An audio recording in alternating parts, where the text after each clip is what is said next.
संभाजीनगरमधूनच पुढची बातमी आहे। शहरामध्ये पाण्याची बोंबाबोंब सुरू आहे। संभाजीनगरामध्ये जलवाहिन्या सुरू असूनही पाणी टंचाई भेडसावते। छत्रपती संभाजीनगर शहराला पाणी पुरवठा करणाऱ्या तिन्ही जलवाहिन्या मागच्या 4 दिवसांपासून अत्यंत सुरळीत सुरू आहेत। शहराला दररोज 145 MLD पाणी मिळते। त्यानंतर अनेक वसाहतीमध्ये पाण्यासाठी प्रचंड ओरड सुरू आहे। पाणी पुरवठ्यावर नियंत्रण कोणाचंच नाहीये। लाईनमन ठरवेल तीच पूर्व दिशा मानली जाते। तर या संदर्भात अधिक माहिती देत आहेत आमचे प्रतिनिधी विजय चिडे। विजय, मराठवाडा तसा दुष्काळग्रस्त भाग आहे आणि आता एप्रिल मे महिना म्हणजे अगदीच उन्हाचा तडाखा बसतोय आणि त्यामुळे पाण्याची टंचाई ही भेडसावतच असते। अशा परिस्थितीमध्ये जलवाहिन्या फुटण्याचं प्रमाण देखील संभाजीनगरमध्ये खूप असतं। मात्र तरी सुद्धा जलवाहिन्या आता सुरू असून सुद्धा पाणी टंचाई का भेडसावते? नक्कीच आणि जर पाहिले छत्रपती संभाजीनगरमध्ये पाणी टंचाई जो आहे तो कायमचा प्रश्न असल्याचा पाहायला मिळत आहे।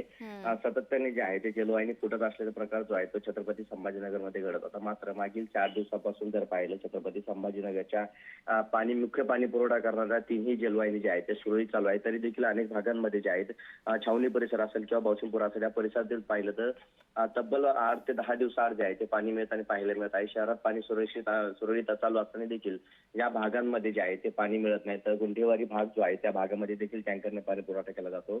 मात्र टँकरने देखील त्या भागामध्ये जे आहे ते वेळेवर पाणी पुरवठा होत नसल्याचा आरोप जो आहे तो त्या ठिकाणच्या नागरिक करताना पाहायला मिळत आहे। मात्र सध्या जर पाहायला गेलं तर भीषण पाणी टंचाईचा सामना जो आहे तो शहरातील नागरिकांना करावा लागत आहे। मात्र पाणी सुरळीत देखील महानगरपालिका याकडे दुर्लक्ष करत असल्याचं देखील नागरिकांकडून बोलले जात आहे। कारण लाईनमॅनच्या म्हणण्यानुसार पाणी सुटत आहे आणि त्यामुळे अनेक नागरिकांना जे आहे ते पाण्याची टंचाई सहन करावं लागत आहे। तर काही नागरिकांना पाणी देखील विकत घ्यावं लागत आहे। पिण्याचं पाणी देखील तो जारचा वापर करावा लागत आहे। त्या ठिकाणी 20 रुपयाला 20 लिटर पाणी मिळत आहे। अशा परिस्थितीमध्ये शहरातील नागरिकांना राहावं लागत आहे। महानगरपालिकेने याकडे लक्ष द्यावं अशी मागणी जी आहे ती आता त्या भागातील नागरिक करत आहेत। अर्थात आणि आता अजून मे महिना बाकी आहे असं असताना आता एवढी जर पाणी टंचाई भेडसावते तर अख्खा मे महिना घालवायचा आहे। अशा वेळी प्रशासनाने कोणत्या सुविधा यांना द्याव्यात नागरिकांना, अशी नागरिकांची मागणी आहे। नक्कीच जर पाहायला गेलं तर अजून 1.5 महिना जो आहे तो पावसाळ्यासाठी बाकी आहे। सध्या कडक उन्हाचा पारा जो आहे तो छत्रपती संभाजीनगरमध्ये तब्बल 42 अंश तापमान जे आहे ते शहरात आहे।